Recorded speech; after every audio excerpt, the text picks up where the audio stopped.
অমিত শাহকে কালিদাসের সঙ্গে তুলনা করলেন। এই যে দাঙ্গা বাঁধানো, এই দাঙ্গা বাঁধানো কিন্তু কারুর প্ররোচনা রয়েছে, অর্থাৎ বিজেপির প্ররোচনা রয়েছে। বাংলার মাটিতে বদনাম করা যাবে না। যে বা যারা অশান্তি ছড়ানোর চেষ্টা করছেন বা করবেন তাদেরকে একদিন রেয়াত করবেন না। সিএন ডিজিটাল আপনাদের স্বাগত। নমস্কার, আমি মণি ভট্টাচার্য। আমরা মুর্শিদাবাদের এই গোটা যে অরাজকর পরিস্থিতি এবং এই মুর্শিদাবাদের অরাজকতার পরিস্থিতির পরিপ্রেক্ষিতে বিভিন্ন রকম পদক্ষেপ দেখেছি। কেন্দ্র সরকারের পদক্ষেপ দেখেছি, হিউম্যান রাইটস কমিশন পাঠাচ্ছে। পাশাপাশি আমরা দেখেছি বিরোধী দলনেতা তথা শুভেন্দু অধিকারী, তিনি হাইকোর্টের দ্বারস্থ হয়েছিলেন এবং সেখানে কেন্দ্রীয় বাহিনী মোতায়েন করার দাবি করেছিলেন এবং মোতায়েনের নির্দেশ পেয়েছেন। এবং আজ আমরা দেখলাম যে এই মুর্শিদাবাদ সহ এই গোটা রাজ্যের যে অরাজকর পরিস্থিতি তৈরি হয়েছে ওয়াকফ সংশোধনী বিলের প্রতিবাদে, সেই অরাজকর পরিস্থিতি কীভাবে শান্ত করতে হবে এবং তাদের নিয়ে যারা মুয়াজ্জিন যারা এবং মৌলবী যারা রয়েছেন মুসলিম সম্প্রদায়ের এবং পাশাপাশি হিন্দু সহ বিভিন্ন সম্প্রদায়ের সঙ্গে আজকে তিনি বৈঠক করলেন, নেতাজি ইন্ডোরে। এবং বৈঠক করে তিনি যে বার্তাগুলো দিলেন সেগুলো নিয়ে আলোচনা করব এবং এই যে গোটা বার্তায় বেশ কিছু প্রসঙ্গ তিনি উল্লেখ করেছেন সেগুলো নিয়ে আমি কথা বলবো। আমরা দেখেছি এর আগে, আমি যদি গতকালের কথাই বলি, গতকাল একটা রিপোর্ট, ভীষণ চাঞ্চল্যকর রিপোর্ট, যেটা কেন্দ্র সরকারের হাতে কেন্দ্র সরকারের হাতে পড়েছে, যেটা গোয়েন্দা রিপোর্ট, যেটা বেসিক্যালি গোয়েন্দা রিপোর্ট। এবং এই গোয়েন্দা রিপোর্ট কেন্দ্র সরকারের হাতে পড়েছে এবং যে গোয়েন্দা রিপোর্টে উল্লেখ করছে গোয়েন্দারা যে ভারতবর্ষ সহ বিভিন্ন জায়গায় কিন্তু কিছু কিছু জায়গায় এই যে জঙ্গি, সেই জঙ্গি সংগঠনগুলো বাড়ছে এবং পাকিস্তান বাংলাদেশের জঙ্গি সংগঠনগুলো। পাশাপাশি এই যে পশ্চিমবঙ্গে যে গোটা ঘটনা সৃষ্টি হয়েছে ওয়াকফ সংশোধনী বিলের প্রতিবাদে, যে তাণ্ডব, যে একটা অরাজকর পরিস্থিতি, এই অরাজকর পরিস্থিতি কিন্তু দায় এক প্রকার বাংলাদেশের। তার কারণ ওই রিপোর্টে বলা হয়েছে যে বাংলাদেশের কেন্দ্রীয় স্বরাষ্ট্র মন্ত্রকে, আমি বলবো যে কেন্দ্রীয় স্বরাষ্ট্র মন্ত্রকে এই রিপোর্ট পেশ হয়েছে এবং এই রিপোর্টে বলছে যে এই পশ্চিমবঙ্গ সহ এই মালদা, মুর্শিদাবাদ এবং হাওড়া, দক্ষিণ চব্বিশ পরগনার বেশ কিছু জায়গা, যে জায়গাগুলোতে অশান্তি বেড়েছে, যে জায়গাগুলোতে অশান্তি হচ্ছে, এক প্রকার তাণ্ডব চলছে, এই এলাকাগুলোতে বাংলাদেশের একটা সংখ্যা, বাংলাদেশের কিছু জঙ্গি বা বাংলাদেশের একটা প্রভাব কিন্তু এই ঘটনাগুলোতে রয়েছে, বা বাংলাদেশের কিছু দুষ্কৃতী এই ঘটনার সঙ্গে যুক্ত। এই রিপোর্ট কিন্তু খোদ কেন্দ্রীয় গোয়েন্দারা কেন্দ্র সরকার অর্থাৎ স্বরাষ্ট্র মন্ত্রকে পেশ করেছে। এবং এই ঘটনায় আজকে মুখ্যমন্ত্রী এই বিষয়টাকে উল্লেখ করে তিনি এক প্রকার বিজেপিকে তুলোধনা করলেন। আপনাদের প্ল্যানিংটা কি? কোন এজেন্সির মাধ্যমে ওখান থেকে লোক নিয়ে এসে দাঙ্গা করা? কালকে আমি একটা এএনআই টুইট দেখলাম, হোম মিনিস্ট্রি সোর্সকে কোট করে বলেছে এরকম করেই ওরা দেয়, इसमें बांग्लादेश का हाथ है। अगर हाथ है तो इसको जमींदारी तो सेंट्रल गवर्नमेंट का है। क्यों बीएसएफ बॉर्डर संभालते हैं, हम नहीं संभालते हैं? ने क्यों अलाउ किया? क्यों बीजेपी का बाहर से आदमी आके आप गड़बड़ करके भाग गया? প্রশ্ন উঠছে, যদি সেইটাই হয় যে বাংলাদেশের প্রভাব রয়েছে এই বাংলাকে উত্তপ্ত করার জন্য বা বাংলাকে বদনাম করার জন্য, সেক্ষেত্রে এই বাংলাদেশের যারা দুষ্কৃতী তারা ভারত অর্থাৎ পশ্চিমবঙ্গে আসছে কী করে? এইখানেই কিন্তু তিনি বিএসএফকে তুলোধনা করলেন এবং বিএসএফকে তুলোধনা করতে গিয়ে তিনি তুলোধনা করলেন কাকে? স্বরাষ্ট্রমন্ত্রী, কেন্দ্রীয় স্বরাষ্ট্রমন্ত্রী অমিত শাহকে। অমিত শাহকে কালিদাসের সঙ্গে তুলনা করলেন এবং অমিত শাহকে কালিদাসের সঙ্গে তুলনা করে তিনি বললেন উনি যে ডালে বসে থাকেন সেই ডালই কাটছেন।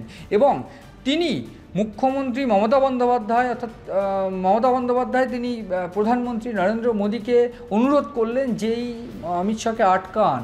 এবং তিনি ওই নেতাজি ইন্ডোরের মঞ্চ থেকে তিনি বললেন যদি প্রধানমন্ত্রী মোদী না থাকেন সেক্ষেত্রে তাকে হামাগুড়ি দিতে হবে, অর্থাৎ অমিত শাহকে হামাগুড়ি দিতে হবে, তিনি তো প্রধানমন্ত্রী হতে পারবেন না। এই কটাক্ষ কিন্তু তিনি করলেন। जितना भी आईटी सेक्टर है उसका, वो सब अमित शाह का कंपनी ज्यादा है। मैं पहले को भी नाम नहीं लिया उनका, लेकिन अगर होम मिनिस्ट्री खुद कालिदासेर मतो जे गाছে বসে আছে সেই গাছের ডাল যদি ভাঙে ताहले तो बोलते হবে भाई इतना जल्दीबाजी आपका क्यों है? आप तो प्राइम मिनिस्टर कभी नहीं बनेंगे। मोदी जी चला जाने के बाद आप क्या करेंगे? आपको तो আপনাকে তো হামাগুড়ি দিতে হবে। মুখ্যমন্ত্রী আজ যেমন সতর্ক থাকার বার্তা দিলেন গোটা রাজ্যে, পাশাপাশি তিনি কিন্তু আজ বিজেপিকে তুলোধনা করলেন সংবিধান ইস্যুতে। তিনি সংবিধান ইস্যুতে এই যে বাবা সাহেব আম্বেদকর কিংবা যারা সেই সময় সংবিধান কমিটিতে ছিল তাদেরকে উল্লেখ করে তিনি বললেন যে এই সংবিধান বদলে দেওয়ার চেষ্টা চলছে এবং এই যে সংবিধান বদলে দেওয়ার চেষ্টা চলছে এতে করে বিজেপির তেমন লাভ হবে না এবং বিজেপি যখন পড়ে যাবে বা ক্ষমতা থাকবেন না তখন এই সংবিধান ফের চেঞ্জ হবে এবং যেটা যেটা গোটা ভারতবর্ষের গোটা বাংলার যে মানুষের ভালো হবে সেই সংবিধান ফের তৈরি করা হবে, এবং এই বিষয়টা কিন্তু তিনি উল্লেখ করলেন। এবং পাশাপাশি স্বরাষ্ট্রমন্ত্রী অমিত শাহ কিংবা নরেন্দ্র মোদী কিংবা বিজেপিকে তিনি যে তোপ ডাকলেন, অর্থাৎ এই যে আক্রমণ তিনি করলেন, সেটা কিন্তু এক প্রকার নজিরবিহীন বলাই চলে। এই ডামাডোলের পরিস্থিতিতে, অর্থাৎ একদিকে যখন বাংলা উত্তপ্ত, অর্থাৎ বাংলার বিভিন্ন কিছু জায়গা উত্তপ্ত, এবং যেখানে হিন্দু মুসলিম যে ডিভাইডেশন অর্থাৎ ম্যানিপুলেশন যে বিষয়টাকে নিয়ে উত্তপ্ত হয়ে উঠছে গোটা মুর্শিদাবাদ মালদা, এই মালদা মুর্শিদাবাদ উত্তপ্ত হওয়ার পিছনে যে হিন্দু মুসলিম জায়গাটা কাজ করছে, সেই জায়গাটাকে যারা কেন কাজ করছে এবং এই জায়গাটা যাতে না কাজ করে বা এই জায়গাটা যেন আর আগামীতে তৈরি না হয়, তা নিয়ে কিন্তু আজকে মুখ্যমন্ত্রী মমতা বন্দ্যোপাধ্যায় বেশ কিছু বার্তা দিলেন। এবং তিনি মূলত যেটা করলেন, এটা কিন্তু একটা বড় বার্তা গোটা রাজ্যের কাছে এই মুহূর্তে, যেখানে বারবার করে কেন্দ্র সরকার সহ এই বিজেপি যারা বিরোধী দলনেতারা রয়েছে, বিরোধী নেতৃত্বরা যারা রয়েছে, শুভেন্দু অধিকারীর কথা যদি বলি, আমি যদি সুকান্ত মজুমদারের কথা বলি, তারা কিন্তু একটা স্পেসিফিক ধর্ম অর্থাৎ মুসলিম ধর্মের বেশ কিছু আমরা বলতে শুনেছি এর আগে বিধানসভার গেটের বাইরে বেশ কিছু মন্তব্য, গেটের বাইরে এই মুসলিম সম্প্রদায়ের একটা বেশ কিছু এমএলএ বা বিধায়কদের নিয়ে কিছু মন্তব্য করেছেন। পাশাপাশি এই মন্তব্যগুলো কিন্তু রয়েছে, বলে হিন্দু মুসলিম যে ডিভাইডেশন, এই বক্তব্য, এই যে অভিযোগটা, সেটা কিন্তু মমতা বন্দ্যোপাধ্যায় আজ করলেন এক প্রকার বিজেপির দিকে, যে বিজেপি এই ডিভাইডেশনটা করছে। এবং এই যে দাঙ্গা বাঁধানো, এই দাঙ্গা বাঁধানো কিন্তু কারোর প্ররোচনা রয়েছে, অর্থাৎ বিজেপির প্ররোচনা রয়েছে। आप चाहते हैं पोलराइजेशन करने के लिए, हिंदू और मुस्लिम में भागाभागी करने के लिए आप चाहते हैं क्या आपका जुमला सरकार खाली कहे हम हिंदू का है और कोई धर्म का नहीं है। আমি উস্কানিমূলক বক্তৃতা দিতে এখানে আসিনি, কারণ আমি শান্তি চাই। মমতা বন্দ্যোপাধ্যায়ের এই অভিযোগ কিন্তু একটা গুরুতর অভিযোগ। তিনি যেমন স্বরাষ্ট্রমন্ত্রী অমিত শাহকে অভিযোগ করলেন যে বাংলাদেশ থেকে যদি দুষ্কৃতী আসে, কেন্দ্র সরকারের রিপোর্ট, কেন্দ্রীয় গোয়েন্দাদের রিপোর্ট অনুযায়ী যদি দুষ্কৃতী বাংলাদেশ থেকে আসে, তাহলে সেই দায়টা কিন্তু কেন্দ্র সরকারের, সেই দায়টা কিন্তু স্বরাষ্ট্র মন্ত্রকের, কারণ বিএসএফ বা যারা বর্ডার সিকিউরিটিরা রয়েছে তারা কিন্তু কেন্দ্র সরকারের অধীনে। পাশাপাশি এই যে ওয়াকফ সংশোধনী বিল বা ওয়াকফ সংশোধনী আইন, বর্তমানে এই ওয়াকফ সংশোধনী আইন কেন তাড়াহুড়ো করে পাস করা হলো, যেখানে বাংলাদেশেও একটু পরিস্থিতি উত্তপ্ত, যেখানে বাংলাদেশে একটা উত্তপ্ত পরিস্থিতি, ডামাডোল পরিস্থিতি লেগে রয়েছে, সেই পরিস্থিতিতে কেন তাড়াহুড়ো করে ওয়াকফ সংশোধনী বিল পাস করা হলো, এই বিষয়ে কিন্তু মমতা বন্দ্যোপাধ্যায়ের প্রশ্ন তুলছে। এবং মমতা বন্দ্যোপাধ্যায়ের প্রশ্নে একটা গুরুত্বপূর্ণ জায়গা আজ পাওয়া গেল, যে যেখানে বাংলাদেশ উত্তপ্ত, যেখানে গোটা দেশ বেশ কিছু জায়গায় বেশ কিছু সময় উত্তপ্ত হয়ে উঠছে বা অরাজনৈতিক পরিস্থিতি সৃষ্টি হয়ে রয়েছে বাংলাদেশে, এবং সেই পরিস্থিতিতে কেন ভারতে এই ওয়াকফ সংশোধনী বিল পাস করা হলো, নাকি কোথাও গিয়ে মুসলিমদের বিরুদ্ধে যাওয়ার জন্য?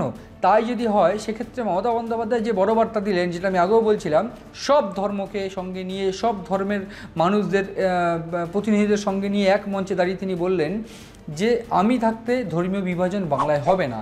এবং সবাইকে একসঙ্গে নিয়ে তিনি যে বার্তাটা দিলেন, তা কিছুটা এরকম যে বাংলায় যতদিন মমতা বন্দ্যোপাধ্যায় আছে ততদিন কোনো ধর্মকে আলাদা হতে তিনি দেবেন না, এবং তারা একসঙ্গে থাকবেন। এবং তিনি এটাও বললেন যে তার একটা আঙুল মুসলিম হয়, একটা আঙুল হিন্দু, এবং পাশাপাশি আরও একটা আঙুল জৈন বা খ্রিস্টান।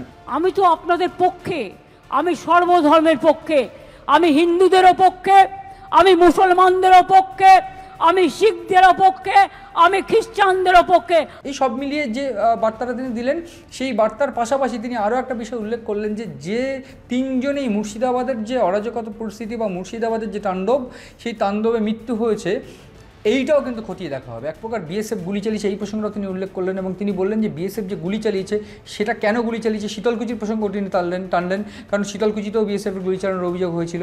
এবং শীতলকুচির প্রসঙ্গটা নিয়ে বিএসএফকে খোঁচা মেরে তিনি জানালেন পরিষ্কারভাবে যে গুলিটা করেছে তাদের কিন্তু বিচার হবে এবং তদন্ত করে দেখা হবে। এবং পাশাপাশি তিনি চিফ সেক্রেটারি, তার মমতা বন্দ্যোপাধ্যায় চিফ সেক্রেটারি, তাকেও কিন্তু বলে, অর্থাৎ মনোজ পন্তকে তিনি নির্দেশ দিলেন এক প্রকার যে 10 লক্ষ টাকা যারা মারা গেছেন তাদের পরিবারকে সাহায্য করা হবে, এবং যাদের বাড়ি ক্ষতিগ্রস্ত হয়েছে সেই বাড়ির পিছনে বাংলার যে বাড়ি, সেই বাড়ির যে প্রকল্প, সেই প্রকল্পের আওতায় এনে তাদেরকে সাহায্য করা হবে।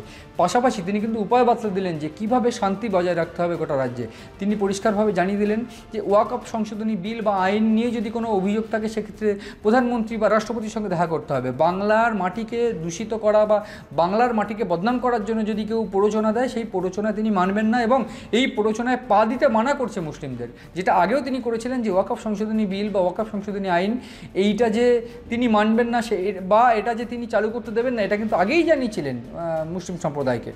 ফলে আজ মমতা বন্দ্যোপাধ্যায় যে বার্তা দিলেন সেটা কিন্তু কিছুটা স্পষ্ট। একদিকে তিনি বললেন যে এই বাংলার মাটিকে বদনাম করা যাবে না, এবং তিনি বিজেপিকে টার্গেট করলেন যে এই বাংলার মাটিতে তারা প্ররোচনা দেওয়ার চেষ্টা করছে, ফেক নিউজ ছড়াচ্ছে।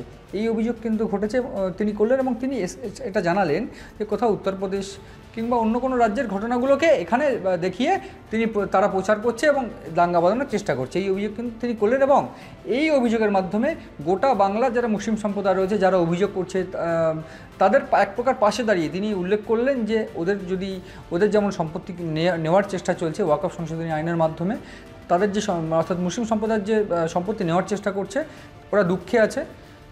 কিন্তু তার পাশাপাশি তিনি সহমর্মিতা দেখিয়ে এটা বললেন যে আন্দোলন যদি করতে হয় সুস্থ গণতান্ত্রিক উপায়ে আন্দোলন হবে, এবং প্রয়োজনে প্রধানমন্ত্রী অর্থাৎ কেন্দ্র সরকারের কেন্দ্রের কাছে জিজ্ঞেস করতে হবে, কেন্দ্রের কাছে জবাব চাইতে হবে। কোনোভাবেই বাংলার যে মাটি, বাংলার মাটিকে রক্তাক্ত কিংবা বাংলার মাটিতে দূষণ বা বাংলার মাটিতে বদনাম করা যাবে না, এই যে বার্তাগুলো তিনি দিলেন। পাশাপাশি আমরা দেখেছি শুধু বিজেপি, শুধু তৃণমূল নয়, বেশ কিছু রাজনৈতিক দল যারা কিন্তু সুপ্রিম কোর্টের দ্বারস্থ হয়েছিলেন এই ওয়াকফ সংশোধনী বিল নিয়ে। ফলে ওয়াকফ সংশোধনী বিলের যে চেঞ্জেস বা ওয়াকফ সংশোধনী বিলে কি হয় আগামীতে সেটা যেমন নজর থাকবে, এটা নজর অবশ্যই থাকবে আমাদের যে গোটা বাংলায় মমতা বন্দ্যোপাধ্যায়ের এই বার্তার পর যে সম্প্রীতির বার্তা তিনি দিলেন সমস্ত ধর্মের মানুষকে একসঙ্গে নিয়ে, এই সম্প্রীতির বার্তার পর বাংলা আরও শান্ত হয় কিনা, এবং তিনি আরও যে বিষয় উল্লেখ করলেন যে এই ঘটনাগুলোতে কারা জড়িত সেটাও যেমন দেখা হবে, এবং এই ঘটনায় যারা এই যে দাঙ্গা যারা বাঁধিয়েছে বা যারা তাণ্ডব চালিয়েছে তাদেরকে যেমন বিচারের আওতায় আনা হবে। পাশাপাশি তিনি এটাও পরিষ্কার করে জানালেন যে যারা অশান্তি ছড়ানোর চেষ্টা করছেন বা করবেন তাদেরকে তিনি রেয়াত করবেন না। সব মিলিয়ে এই ওয়াকফ সংশোধনী আইন নিয়ে, ওয়াকফ সংশোধনী বিল নিয়ে গোটা বাংলার পরিস্থিতি কোন দিকে গড়ায় সেদিকে নজর রয়েছে আমাদের। নজর রাখুন আপনারাও সিএন ডিজিটালের পাতায়।